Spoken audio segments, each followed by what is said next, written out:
¿La sangre en qué estado está? ¿Es una suspensión? La sangre es un líquido. Sí, es un Un líquido. poco denso, sí, pero es líquido. Sí. ¿Verdad? Entonces tiene que ser líquido para circular por, bueno, vasos gruesos, vasos delgados y capilares delgaditos. Entonces, para circular a través de los capilares tiene que ser pues líquido. Entonces, normalmente la sangre es líquida. Entonces, una vez que ha habido una ruptura del vaso, ¿no? Corte, generalmente es traumático. Entonces, la sangre, si no cambiaría de estado, saldría indefinidamente hasta que moriríamos por hipovolemia, ¿no? ¿Por qué se llama hipovolemia? ¿Qué significa hipovolemia? ¿Qué entiende por hipovolemia? ¿Ah? ¿Bajo volumen sanguíneo? ¿Cómo? ¿Bajo volumen sanguíneo? Bajo volumen. No hay volumen. Si dice sale, entonces pues pudiera producir la muerte, ¿no? Entonces, para evitar esto, el organismo transforma el estado líquido de la sangre en qué estado. Sólido no. Sólido. Medio raro. En estado gelatinoso, semilíquido. Semisólido, semilíquido, gelatinoso. Y eso produce un tapón. Es por ese tapón que evita que continúe. Y una vez que ha tapado esa herida, esa discontinuidad del vaso, se activan sistemas para que la sangre no siga coagulándose. Si se coagularía permanentemente después de una herida, se produciría una embolia, ¿no? Infarto de miocardio, embolia cerebral, pulmonar. Entonces, esa es la característica fisiológica de la sangre. Ahora, lógicamente que la sangre es imprescindible. ¿Por qué es imprescindible de la sangre? Pues, ¿Para qué sirve? Sirve para nutrir y llevar oxígeno. Nutrir y llevar oxígeno, ¿no? O sea, la nutrición es con hidratos de carbono, proteínas, aminoácidos, una serie de sustancias que tienen que llevar a las células, ¿no? Entonces, cuando se produce una herida y se produce la coagulación, se conoce con el nombre de hemostasia. Hemostasis es otra cosa, es equilibrio. Hemostasia es balance. Entonces, tenemos diferentes enfermedades que pueden alterar esta coagulación. ¿Cuáles serían esas enfermedades? La policitemia. Pues dos estados. O uno que se coagula y va a formar, de nada se coagula. No hay ruptura de epitelio, no hay nada. Y se coagula la sangre. Y esos coágulos circulan por los vasos y van al cerebro, al corazón, al pulmón o al riñón. Y va a producir lo que se llaman infartos, ¿no? Lógicamente que hay un elemento muy importante, transmisor químico, inflamatorio. ¿De qué estoy hablando? De los tromboscanos. O sea, se produce una inflamación, prostaglandinas, leucotrienos y tromboscanos, hemos dicho, ¿no? Los tromboscanos activan el factor 12 de la coagulación.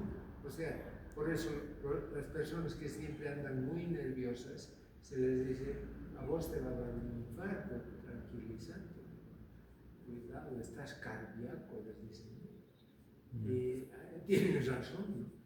Porque esas personas tienen harto transmisor químico, sobre todo prostaglandinas, leucotrienos y tromboscanos, que pueden producir la coagulación. Entonces, en este caso, digamos, ese es un estado patológico. Y otro estado patológico, ¿cuál sería? Lo opuesto sería. Lo opuesto, no poder coagular. Cuando no se coagula, pues. Coagula. ¿Ya? ¿Cómo se llama? Cuando no se coagula la sangre. Cuando hay déficit plaquetario. O sea, por eso, digamos, antes de la intervención quirúrgica, tienen que hacer un análisis de sangre, ¿no? Donde se determinen muchas cosas. Proteína C reactiva, después recuento plaquetario, hemoglobina, tiempo de coagulación, tiempo de sangría. Todas esas cosas hay que determinar antes de una cirugía, ¿no? Entonces, deficiencia de plaquetas puede ser, ¿no? ¿Cuánto es normal? 3.5 millones. 150.000 por milímetro cúbico, ¿no? 150.000. O milímetro cuadrado. Y cuando a partir de qué valor hay déficit de plaquetas, Básicamente 50 ya 50.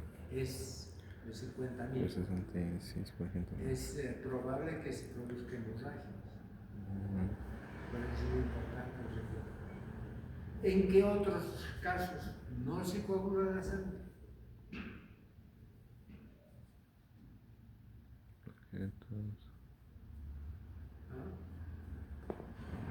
Tengo idea. Cuando hay insuficiencia hepática, el hígado es el órgano que sintetiza los factores de la coagulación. ¿Cuáles son? El 2, 7, 9 y 10. Importantes dentro de lo que es la cascada de la coagulación propiamente, ¿no? Entonces, en la insuficiencia hepática hay que tener en cuenta, por eso en la insuficiencia hepática y todas esas cosas, hay que ver el grado de insuficiencia para dar, digamos, vitamina K o no. La vitamina K no sirve de nada, a no ser de que existan deficiencia de factores de coagulación y el hígado no esté produciendo factores de coagulación. Ahí podemos dar, o directamente factores de coagulación. Otra enfermedad que altera, digamos, la hemofilia, ¿no? ¿Qué carácter? Ahí tenemos hemofilia A, hemofilia B, hemofilia C. ¿Qué características tiene la hemofilia A? ¿Ah? ¿Qué características tiene? Es deficiencia del factor 8 de la sangre, ¿verdad? Ok, ya es 8. Factor 8, no hay factor 8, es de la hemofilia A, que es la más importante. Transmiten las mujeres y padecen los hombres, porque la hemofilia está ligada a cromosomas, a los cromosomas X, a los cromosomas sexuales, ¿no? Que diferencia macho-hembra. hombre, mujer, ¿no? Entonces, cuando hay deficiencia del factor 8, que es genético, es decir, por transmisión genética, por eso transmiten las mujeres y padecen los hombres. No tienen las mujeres porque tienen los cromosomas XX, por tanto uno de los dos va a haber. En cambio de los hombres es XY. Cuando hay deficiencia del factor 11, ¿Cómo existen mujeres con eso? mejor dicho, del 9, se produce la hemofilia de tipo B. Y cuando hay deficiencia del factor 10, la hemofilia C. Entonces la hemofilia es... Entonces hemos indicado dos tipos de enfermedades que tenemos que saber cómo tratar. Tenemos diferentes fármacos que aceleran la coagulación o inhiben la coagulación. De acuerdo a estos estados patológicos, vamos a tener 4 tipos de drogas. ¿Cuáles serían? Los hemostáticos, los que van a parar la sangre en caso de hemorragia. En caso de que tengamos, digamos, mucha tendencia a coagular, entonces damos anticoagulantes, como los que han padecido de infarto y han sobrevivido, o embolia, etc.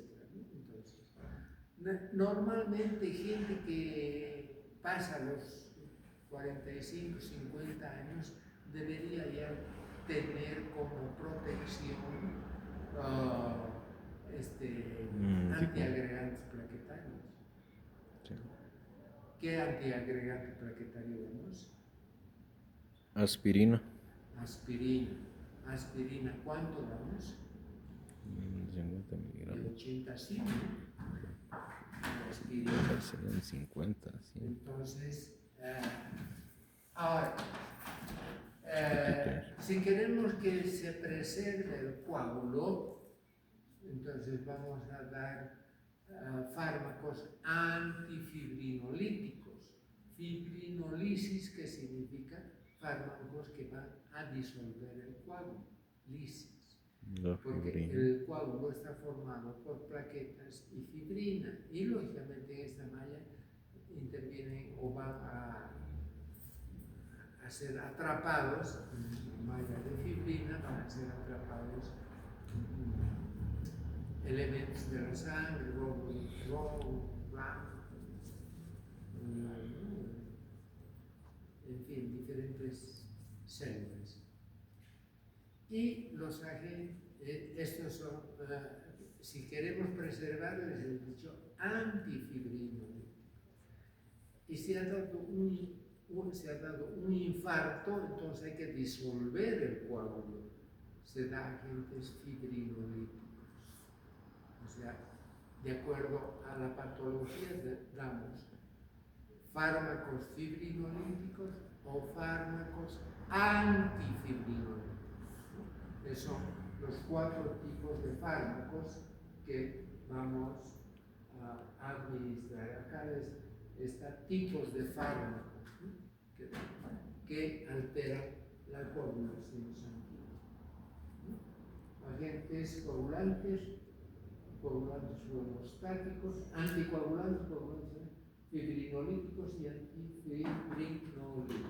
Esos son los 4 tipos de fármacos que nosotros debemos manejar o por lo menos saber cómo funciona y qué hace, porque nosotros por lo general siempre vamos a tener por lo menos una vez al día un paciente que necesite una exodosia, ¿no?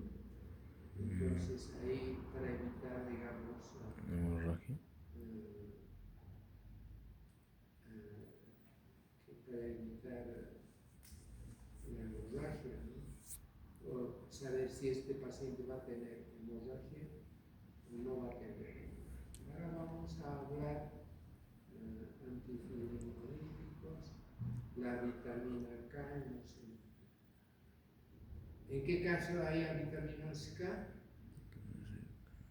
Creo que lo del hígado nomás. Daño ¿En qué hepático. caso? Acabo de decirles. Insuficiencia hepática. Insuficiencia hepática, ¿no? Muy bien. Pues vamos a hablar ahora aspectos fisiológicos de la coagulación.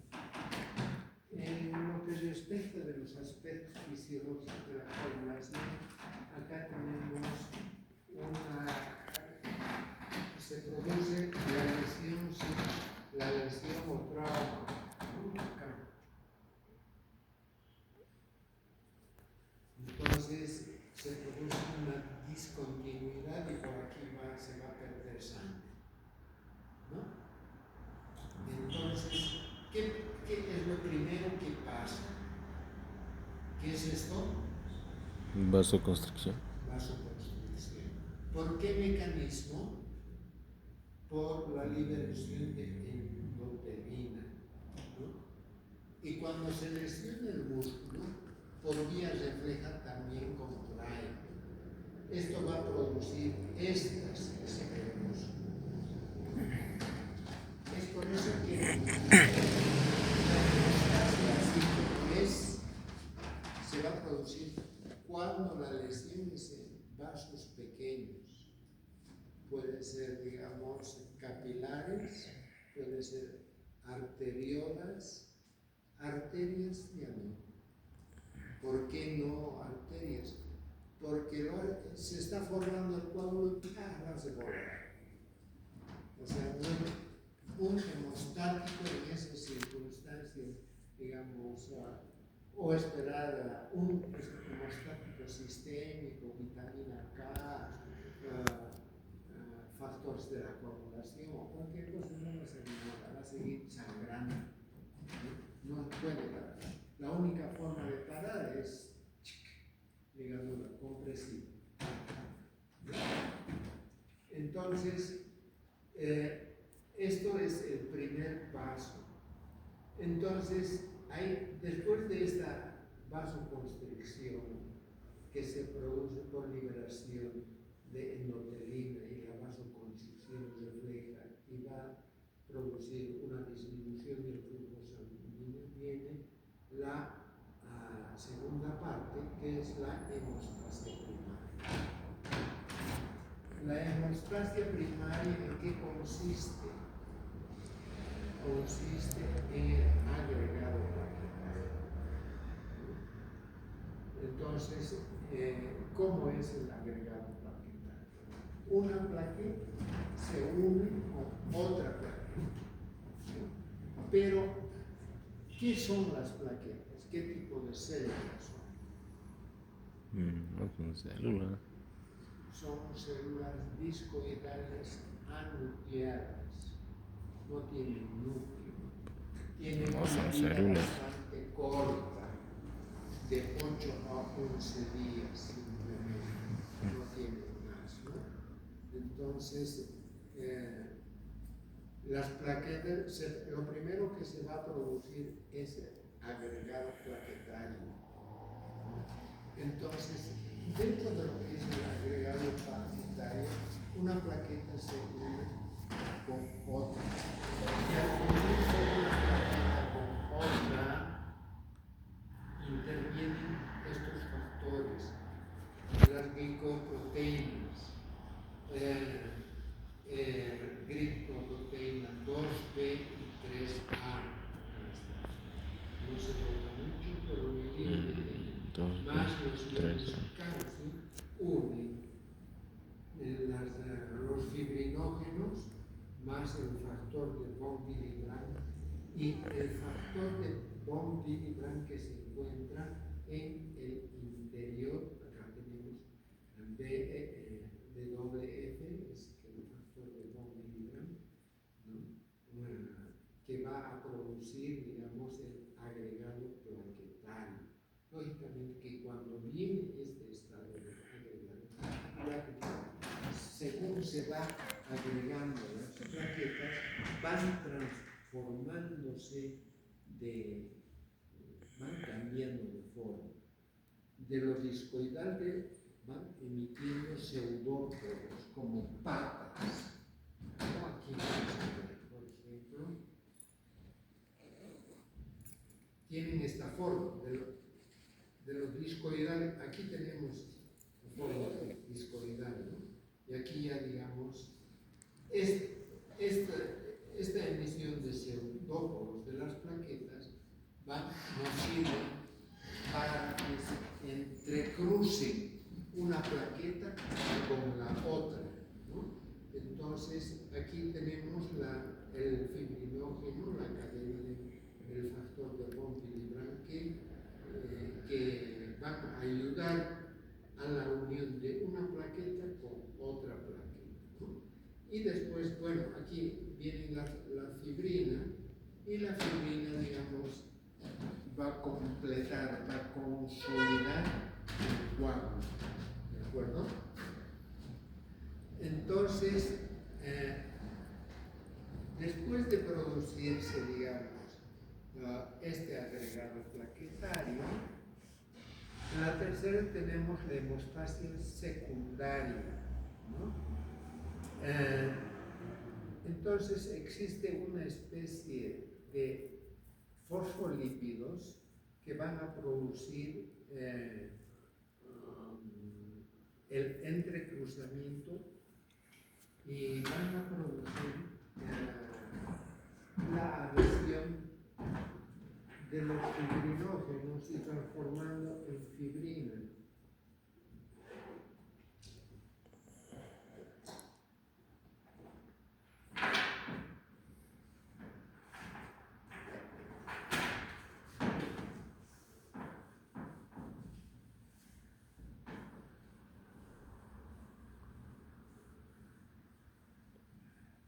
La fibrina existe en el plasma sanguíneo y circula en el plasma sanguíneo, pero en pequeños segmentos.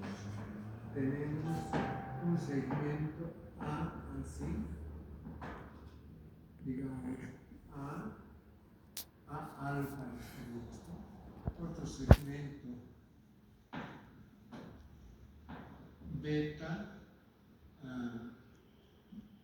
B beta y otro segmento así, gamma.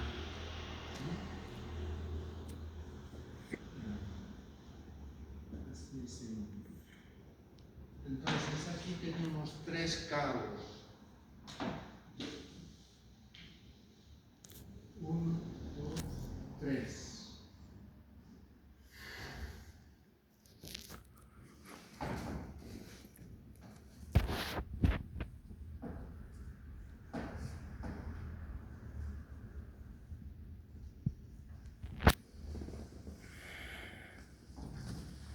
Alfa, beta, gamma. En esa forma circula y aquí existe puentes de sulfuro.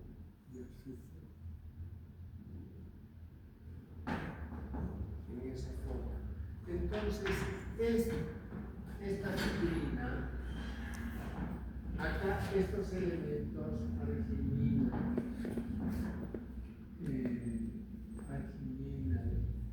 y otro aminoácido más, tiene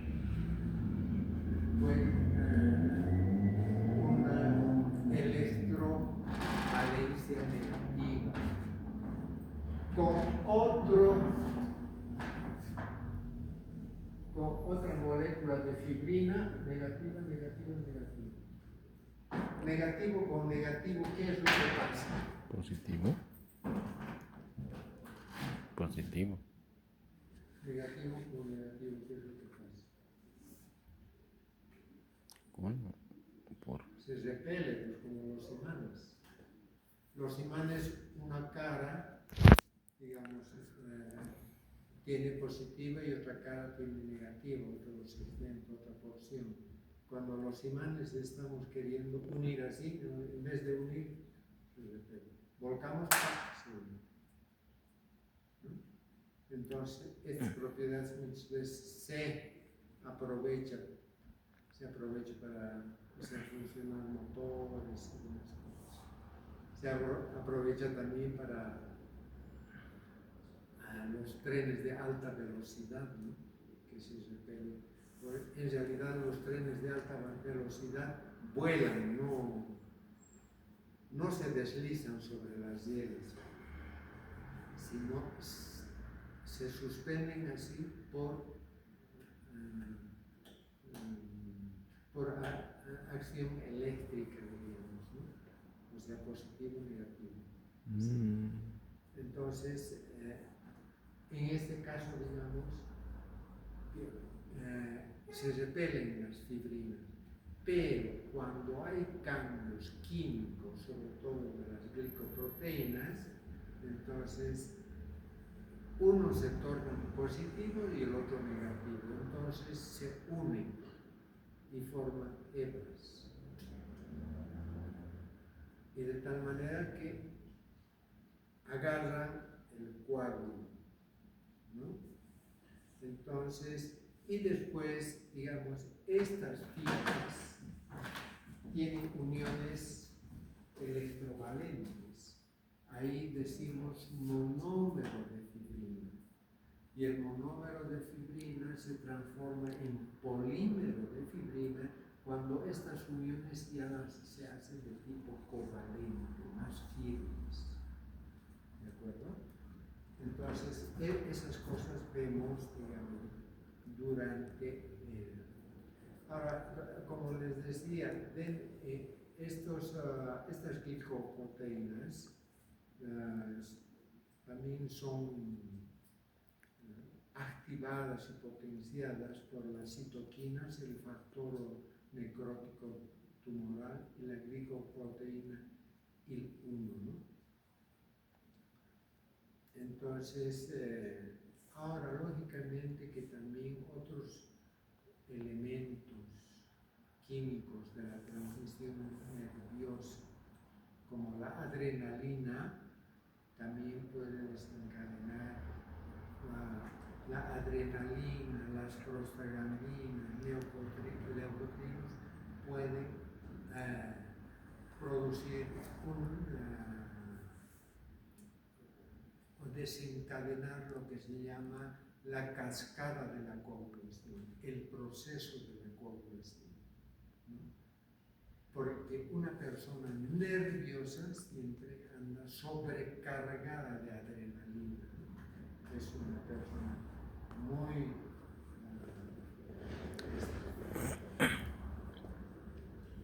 ¿cómo les diría? Muy acelerada. Nerviosa. Bien, vamos a hablar ahora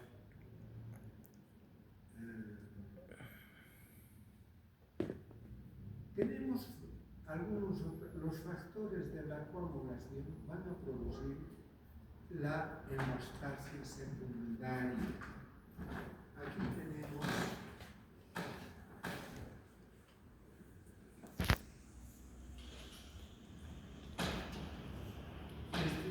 aquí que dice fase vascular, fase perioral. Esta es, digamos, la hemostasia primaria, todo lo que hemos dicho, las plaquetas se adhieren por el factor von Willebrand, se produce agregado, lógicamente vienen lágrimas, difosfato, ¿no? Entonces, y se va a producir el tapón. Todo esto es la hemostasia, ¿de qué tipo? Primaria. Ahora, después de que se ha producido eso, para consolidar lo que les he dicho, esto se produce en lo que es la hemostasia secundaria, la transformación o la consolidación de la fibrina. Ahora, ¿cómo se consolida la fibrina? Tenemos dos tipos de de vías, la vía intrínseca y la vía extrínseca. La vía intrínseca, que se encuentra constituida por los factores de la coagulación, y la extrínseca va a producir, digamos, o se va a producir por la lesión tisular, factores tisulares que van a activar al factor 7. La hemostasia, digamos, secundaria de la vía intrínseca es la transformación del factor 12 de Hagemann en factor 12 activado. Este factor 12 activado activa al factor 11 y lo transforma en factor 11 activado, ¿no? Esto es el factor de Christmas. Este factor 12 es de Hagemann y esto es de Christmas. Existen elementos que también facilitan la transformación del factor 12 en factor 12 activado, que son la precalicreína, que se transforma en calicreína.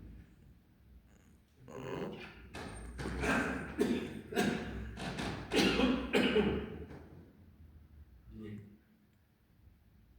Aquí, digamos, este factor 11 activado va a activar al factor 10. Pero aquí ya empieza, digamos, la vía común. Esto es independiente, esto es independiente y esto es ya bien el factor intrínseco y el factor intrínseco que va a actuar sobre el factor 10, ¿no? Pero aquí tenemos otros elementos más, tales como la trombina, el factor 8 de la sangre. Aquí el factor 7 va a activar al factor. Aquí tenemos el factor 11 y el factor 7, por eso decimos la vía común va a activar al factor 10.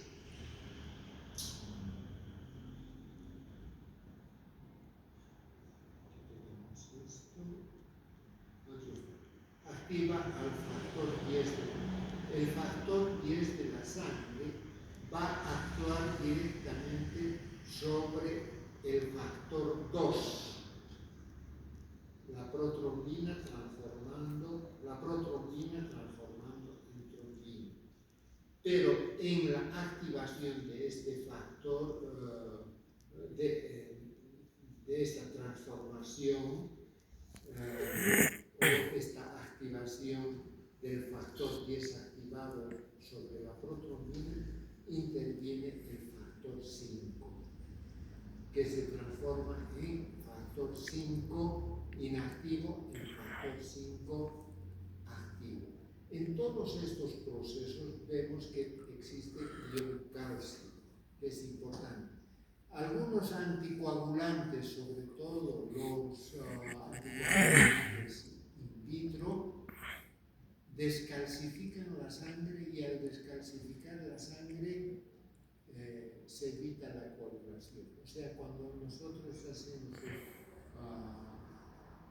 una transfusión, no una transfusión, sino cuando nosotros donamos sangre, entonces nos ponen acá a un frasco, ese frasco ya tiene, digamos, sales de citrato y oxalato que van a evitar la sangre. Esos citratos y oxalatos captan todo el calcio, y al captar todo el calcio ya no se produce la coagulación y nos sirve para hacer una transfusión directamente sanguínea. ¿De acuerdo? Bien. Aquí está un poco más claro lo que...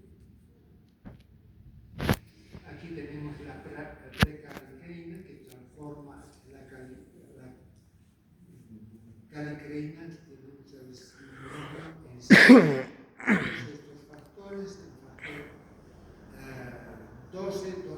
activado. El 12 activado, ¿no? Va a producir la transformación del 11 en el 11 activado. El 11 activado actúa directamente sobre el factor 9. Aquí tenemos la hemofilia C, acá tenemos la hemofilia B, más los iones de calcio, ¿no?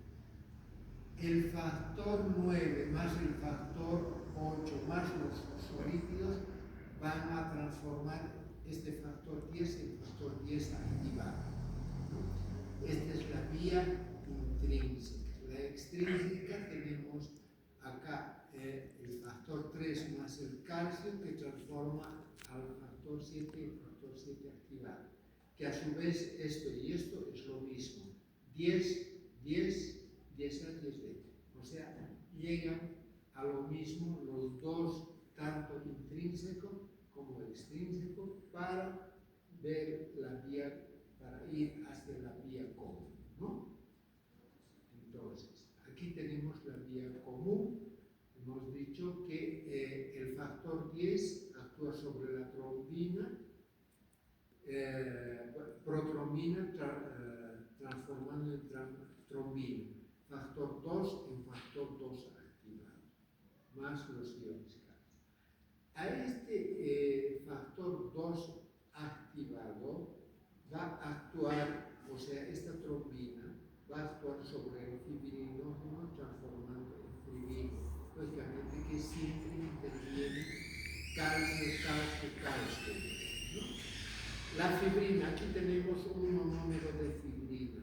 Aquí tenemos el factor 13 que va a actuar en la fibrina, haciendo de que este monómero de fibrina se transforme en polímero de fibrina. Es una fibrina insoluble, ¿no? Una fibrina entrecruzada en la que ya intervienen uniones covalentes. Hemos dicho que las uniones son covalentes, son fuertes, ¿verdad? Bien. Entonces, todo eso nos va a producir lo que es la cascada de la coagulación, ¿ya? Con lo que correspondería a la hemostasia secundaria. Yes. Vamos a que venga